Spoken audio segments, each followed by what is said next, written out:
السلام عليكم ورحمة الله وبركاته. أهلا بكم طلاب الأعزاء. النهاردة إن شاء الله بإذن الله هنكمل جزء جديد من جغرافية الوطن العربي، وبتتكلم على سكان الوطن العربي.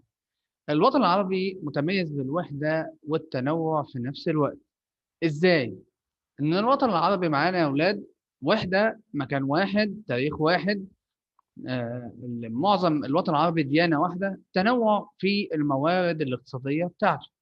طيب الوطن العربي بتاعنا يا أولاد ماشي في عدة مميزات لينا. ايه هي اهم مميزات الوطن العربي؟ ده اللي هنشوفه معانا النهارده في درس توزيع سكان وطننا العربي.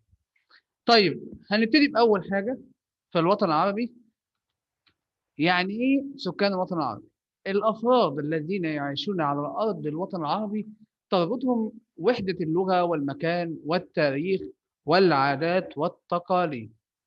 طيب الوطن العربي حاليا جايب سنة تعداد سنة 2019، وجه حسب لي إن عدد سكان الوطن العربي وصل، ده سنة كام؟ 2019، وصل ل 428 مليون نسمة. ميم دي يعني مليون، نسمة يعني فرد بيشمل ذكور وإناث. نسبة سكان الوطن العربي ال 428 دول كام من سكان العالم؟ لقيناهم 5.5% من سكان العالم. طيب الوطن العربي عشان أعرف الزيادة بتاعته كل سنة بعمل حاجة اسمها تعداد سكاني. يعني إيه كلمة تعداد سكاني؟ تعداد سكاني يا أولاد هو عبارة عن حصر سكان الوطن العربي. حصر يعني إحصاء، يعني أنا بشوف عددهم قد إيه من حيث الذكور، الإناث، زيادة المواليد، الوفيات، التعليم، مكان الإقامة، العمل، الحالة الاجتماعية. طب ده هيفيدني في إيه؟ هيفيدني في حاجات كتيرة جدا في الحاضر والمستقبل. طب الحاضر بيعرفني احتياجاتي قد ايه، انا محتاج كام مستشفى، محتاج كام مدرسة. برضو بيعرفني كمية المواد الغذائية اللي بستخدمها.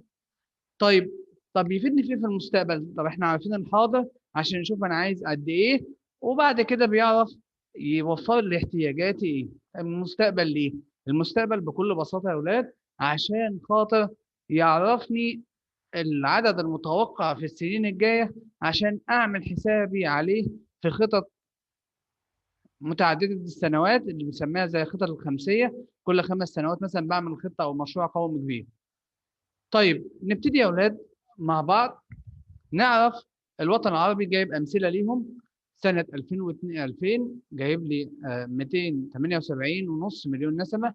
جايب بقى سنة 2002 291، 2006 316، 2014 هيبقى 385 مليون نسمة. واحنا جينا قلنا حاليا سنة 2019 عدد سكان الوطن العربي 428 مليون نسمة، ويمثلوا 5.5% من سكان العالم. طب يعني ايه معدل نمو السكاني؟ هو زيادة عدد السكان خلال فترة زمنية معينة. بشوف السكان بتوعي بيزيدوا في قد إيه. طب إزاي؟ برضه عايزين نوضح تاني. إحنا جينا قلنا إن سنة 2000 وصل الزيادة ل 278.5. شوية بعديها لقيناهم 291، شوية لقيناهم من 316، شوية لقيناهم 385، وأخيرا معايا لقيناهم كام؟ 428 مليون نسمة. أنا بشوف خلال الفترات الزمنية دي السكان بيزيدوا قد إيه. الزيادة بتاعتهم دي بسميها النمو السكاني. النمو السكاني إزاي بقى يا أولاد؟ النمو السكاني يعني زيادة عدد السكان خلال فترة زمنية معينة. طيب عايزين نعرف بعد كده معايا السكان دول بيزيدوا ليه؟ في أسباب منها طبيعية وفي منها أسباب غير طبيعية أو بشرية. طيب الأسباب الطبيعية حاجة مش بإيدي، وهي زيادة عدد المواليد، الفرق بين عدد المواليد وعدد الوفيات. في أي دولة في العالم لو عدد المواليد أكبر يبقى معروفة الزيادة الطبيعية مرتفعة والوفيات أقل.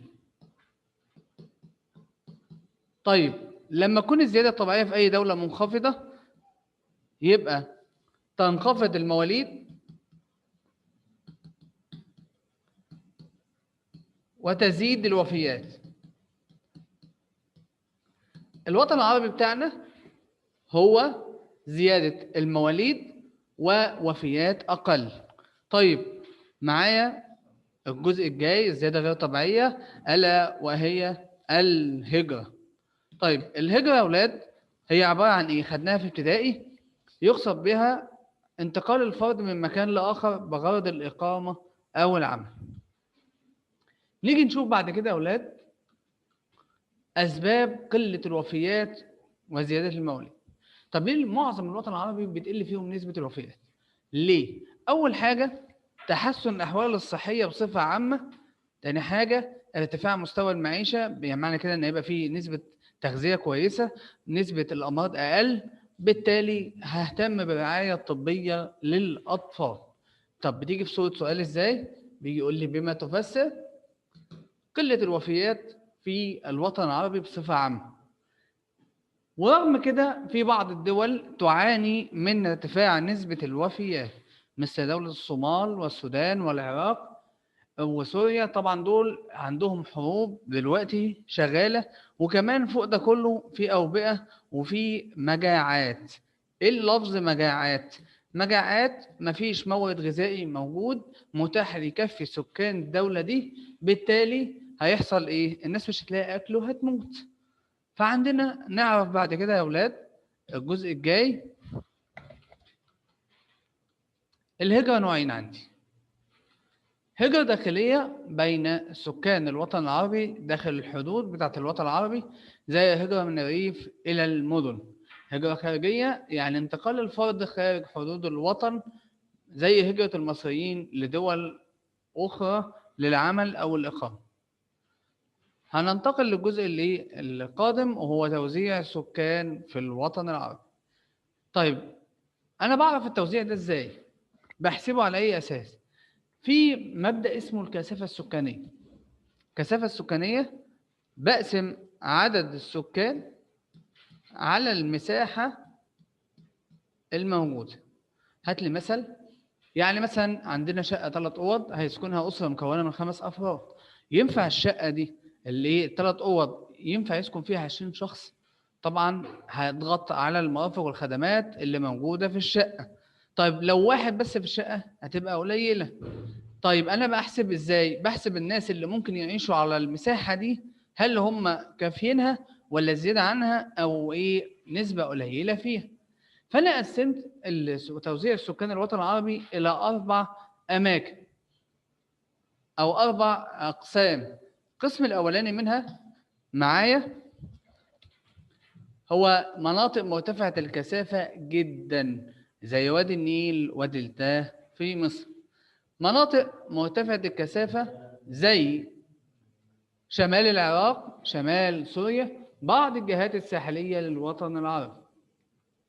بعد كده عندي الجهات المتوسطة، الجهات الساحلية في بلاد الشام وشمال أفريقيا أي دول المغرب العربي.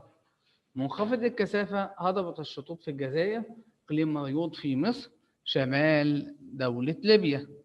طيب أقل منطقة فيها كثافة سكانية وتعد أو تسمى بالكثافة السكانية النادرة هي الصحاري العربية. طبيعي الصحراء بتبقى خالية من الموارد، شبه خالية من الموارد المية، بالتالي بيقل الجذب السكاني لهذه الأرض وتبقى مناطق نادرة الكثافة السكانية. نيجي نشوف بعد كده يا أولاد توزيعها كده على الخريطة. توزيعها على الخريطة معانا في كتاب المدرسة. قسمها لي نشوفها دلوقتي. ادي التوزيع اهي قدامي. توزيع قدامي بتاعت السكان عندي مقسمها لي اهو مرتفعة الكثافة جدا وجايب لي بالنسبة لي مصر عندي مرتفعة بس الجزء اللي احنا قلناه باللون الاقل شوية. هننزل بقى اللون يخف معايا لغاية ما اوصل للمنطقة الصحاري العربية زي الصحراء الكبرى. ناخد الجزء اللي بعديه. خلاص. وهو ليه يختلف السكان من منطقة لأخرى في الوطن العربي، ونشوف مع بعض. في عوامل هتجذب زي العوامل الطبيعية، مواد المية، تضاريس المناخ، وفي عوامل بشرية، الأنشطة والصراعات والحروب والنقل والمواصلات. عايزين نعمل سؤال مهم جدا وهناخده في ثالثة إعدادي، وهيبقى محور الشغل في إيه؟ في المرحلة الثانوية. ما العلاقة؟ سؤال مهم جدا. ما العلاقة بين توزيع السكان وأي عامل من العوامل اللي قدام؟ يعني مثلا يجي يقول لي ما العلاقة بين توزيع السكان وموارد المياه؟ ما العلاقة بين توزيع السكان والتضاريس والمناخ؟ ما العلاقة بين الأنشطة البشرية والصراعات والحروب والنقل والمواصلات وتوزيع السكان؟ طب نجاوب واحد من العوامل الطبيعية ونجاوب واحد من العوامل البشرية. نبتدي بالعوامل الطبيعية، وهو مثلا موارد المياه. طبيعي يا أولاد لما تكون منطقة فيها موارد مياه هتبقى منطقة جذب سكاني. يبقى هنقول نجيبها ازاي الإجابة؟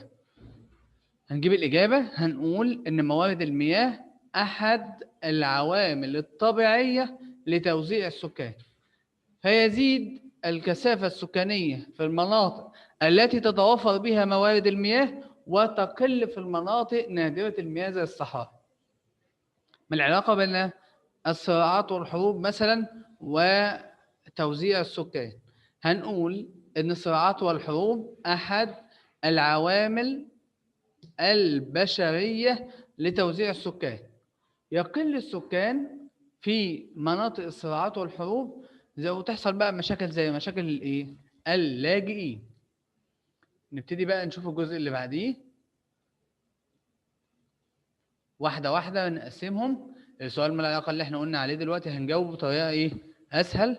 موارد المياه في الوطن العربي، عارفين أنهار زي مصر والسودان والعراق، عارفين أمطار زي الأجزاء الشمالية للوطن العربي، ساحل البحر المتوسط واليمن وشمال العراق.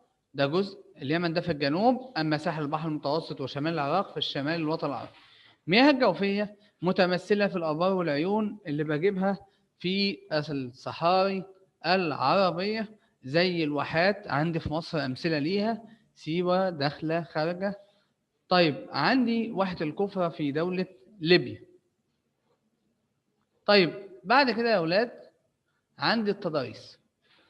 كيف تؤثر التضاريس في توزيع سكان الوطن العربي؟ بكل بساطة احنا قلنا هنا سؤال ايه؟ ما العلاقة؟ ما العلاقة بين التضاريس وتوزيع السكان؟ هنقول تؤثر التضاريس في توزيع سكان الوطن العربي.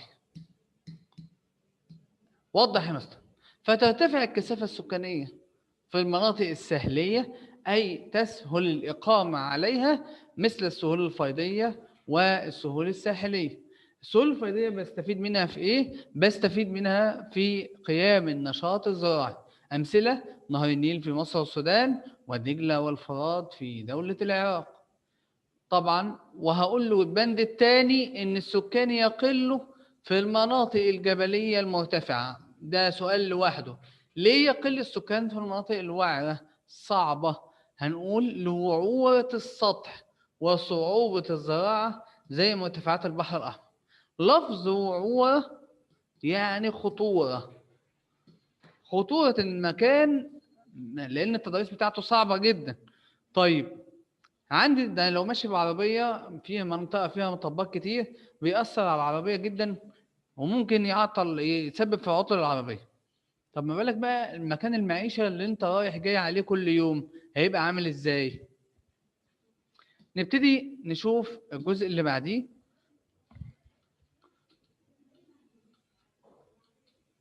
جايب لي بس امثله في المناطق اللي المناطق المرتفعه الجبليه. في منطقتين في مصر الوطن العربي بس اللي فيهم رغم ارتفاعهم وجود سكان بكثافه، زي مرتفعات اليمن عشان الامطار، ولبنان الامطار برضه، وفوق ده كله اعتدال المناخ. المناخ نفسه بيأثر طبيعي، الناس بتحب المنطقة المعتدلة في درجة الحرارة الممطرة، وتبعد عن مناطق الحارة الجافة. بكل بساطة سؤال برضو زي ما اتفقنا من شوية، سؤال ايه؟ ما العلاقة بين المناخ وتوزيع السكان؟ هنقول يؤثر المناخ في توزيع سكان الوطن العربي. ازاي بقى؟ هنقول يزداد السكان في المناطق ذات المناخ المعتدل الممطر، ويقل السكان في المناطق ذات مناخ حار وجاف أي غير ممطر. طيب تعالى نشوف الجزئية اللي بعديها.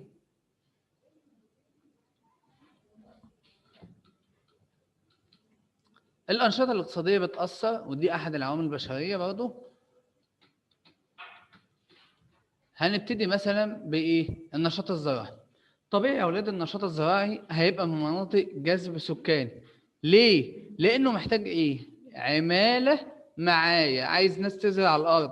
فأنا طالما هحتاج ناس تزرع الأرض يبقى أنا هحتاج أكبر عدد من العمال، يبقى بالتالي ترتفع الكثافة السكانية في مناطق وجود النشاط الزراعي.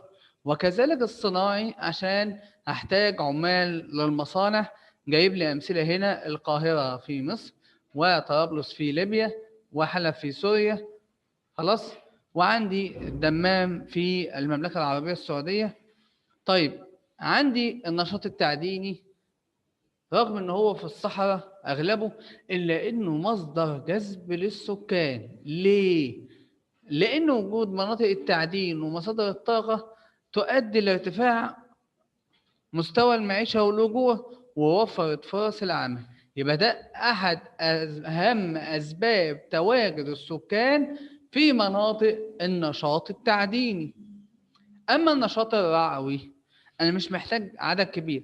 بنشوف في الأفلام وبعض البرامج التعليمية إن المناطق الرعوية ما بيحتاجش عدد سكان كتير، عايز بس ناس في أول القطعان بتاعت مثلا زي الأغنام، وناس في آخرهم لنوع من أنواع التأمين بس. يبقى حرفة النشاط الرعوي لا تحتاج إلى عدد سكان كبير. نيجي بقى نشوف الجزئية اللي بعديه.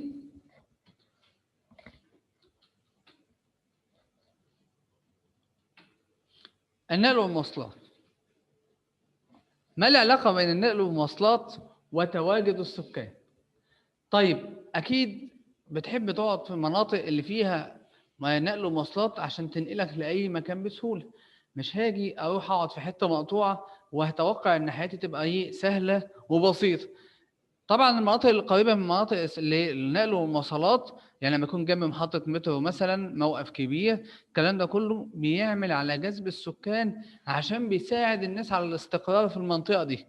والناس بتبعد عن المناطق اللي فيها قلة مواصلات، لأن بتؤدي لقلة السكان وانصرافهم وهجرتهم. لأن أحد أسباب هجرة السكان أصلا من منطقة لأخرى هو عدم موفرة وسائل النقل والمواصلات. برضه احنا اتفقنا هنعمل سؤال: ما العلاقة بين النقل والمواصلات وتوزيع السكان؟ ازاي بقى؟ هنقول يؤثر النقل والمواصلات في توزيع السكان. يزيد في المناطق اللي فيها نقل ومواصلات، وهقول ليه، ويقل في المناطق اللي فيها ما فيهاش نقل ومواصلات. ليه؟ طيب بعد كده لازم نوضح لنفسنا ان في مشكله كبيره اسمها الصراعات والحروب. الصراعات والحروب بتقتل آلاف البشر، تؤثر على عدد السكان، لان يا اما لو ما الناس ما اتقتلتش بتخاف تقعد في المكان اللي فيه حروب، بالتالي يتم اجبارهم على الفرار بارواحهم لمناطق اخرى، فيسيبوا منازلهم ويسيبوا بلادهم مثل العراق وفلسطين. دلوقتي احنا اخذنا العوامل الطبيعيه والبشريه اللي بتؤثر على توزيع السكان. عايزين نعرف الوطن العربي هل يعاني من وجود مشكلة سكانية؟ المشكلة السكانية دي بتحصل نتيجة إيه؟ بتيجي نتيجة ما يبقى في عجز بين عدد السكان أو الموارد، علاقة غير متوازنة. عايز توضيح أكتر. لو أنا عندي عدد سكان كبير والموارد أقل يبقى مشكلة سكانية. لو أنا عندي عدد السكان أقل والسكان أكبر برضه مشكلة سكانية. ليه بقى؟ العدد الكبير ومفيش موارد مش هلاقي حاجة تأكل إيه؟ السكان بيها، بالتالي هتحصل مشكلة بالنسبة لي، ولا أعرف أعلمهم ولا أعرف أهتم بصحتهم. طيب الناس اللي عندهم عدد سكان قليل بس معاهم فلوس كتير برضه عندهم مشكلة. ليه؟ ما هو مين اللي هيشغل الموارد المتاحة بالنسبة لهم؟ مين اللي هيشغلهم ويستثمر الموارد اللي عندهم؟ مش هيلاقوا حد، بالتالي هتحصل مشكلة ايه؟ سكانية. نيجي بقى نشوف اللي ايه المشكلة. اهو جايب لي امثلة دول لديها فائض سكاني وقلة موارد زي مصر وسوريا ولبنان. دول تعاني من نقص سكاني وزيادة موارد زي دول الخليج العربي، السعودية، الإمارات، الكويت، ليبيا. عايزين نعرف بقى بعض الحلول للمشكلة دي. أهم الحلول اللي عندي الموجودة للمشكلة دي، هوفر موارد مية عشان أعمل مشاريع كبيرة، عشان أوفر فرص عمل وأوفر مواد غذائية لدول الفائض السكاني. هسهل انتقال الأيدي العاملة من دول الفائض السكاني إلى دول العجز السكاني. هعمل إحلال للعمالة العربية بدلا من الآسيوية. في نفس الوقت كمان هعمل توعية بخطورة المشكلة السكانية. رابع نقطة، التوعية بخطورة، يعني بالأضرار الصعبة بخطورة المشكلة السكانية.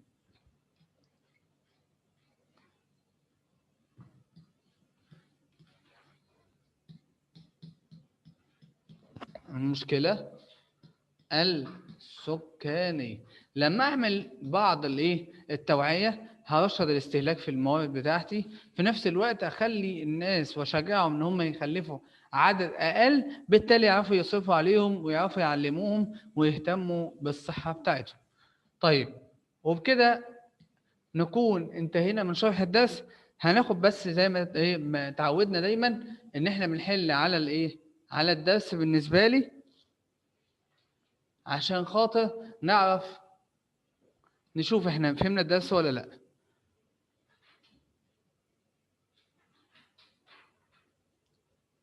بصوا يا حبايبي، دلوقتي اكتب كلمة صواب أمام العبارة الصحيحة وكلمة خطأ أمام العبارة الخاطئة، وناخد بالنا من كلمة مع التصويب. طيب عندي يا أولاد أول سؤال، تنخفض الكثافة السكانية في وادي النيل بمصر والسودان. طبعا إجابة خاطئة، لأن مصر والسودان من المناطق المرتفعة جدا. يبقى هنشيل تنخفض وتكتب إيه؟ ترتفع أو مرتفعة جدا. ترتفع الكثافة السكانية، نسبة الوفيات في بعض الدول العربية مثل الصومال. طبعا مش احنا قلنا ان الصومال من ضمن الدول اللي تعاني من الحروب والمجاعات، فأكيد هترتفع فيها نسبة الوفيات. جيم، تتوسط الكثافة السكانية في المناطق الرعوية. احنا قلنا المناطق الرعوية ما بتحتاجش عدد كبير من السكان، بالتالي مش هتتوسط، تكون نادرة. تندر الكثافة السكانية. توفر وسائل النقل والمواصلات. توفر وسائل النقل والمواصلات من العوامل البشرية التي تجذب السكان للإقامة والعمل. إجابة صحيح. السؤال اللي بعديه، تعاني مصر نقصا سكانيا وزيادة في الموارد. طبعا الكلام ده غير صحيح بالمرة. نشيل مصر أحسن ونكتب أي دولة تانية، أو نعمل هنشيل بس كلمة واحدة ولا نشيل معظم الجملة؟ احنا بنشيل كلمة واحدة وهي مين؟ وهي مصر. هتحط السعودية مثلا. طيب هنا جايب سؤال ممكن يجيبه لك في صورة دلل، قارن بين مصر والسعودية من حيث المشكلة السكانية. ممكن يقول لك تختلف مشكلة السكانية بين مصر والسعودية. الدليل على كده ايه؟ او برهن على صحة العبارة التالية. هنقول إن المشكلة السكانية في مصر تعاني زيادة سكانية ونقص في الموارد، أما المملكة العربية السعودية تعاني نقصا سكانيا وزيادة في الموارد. وبكده نكون انتهينا من درس النهاردة. إن شاء الله بإذن الله المرة القادمة هنخلص درس السكان الأخير. والسلام عليكم ورحمة الله وبركاته.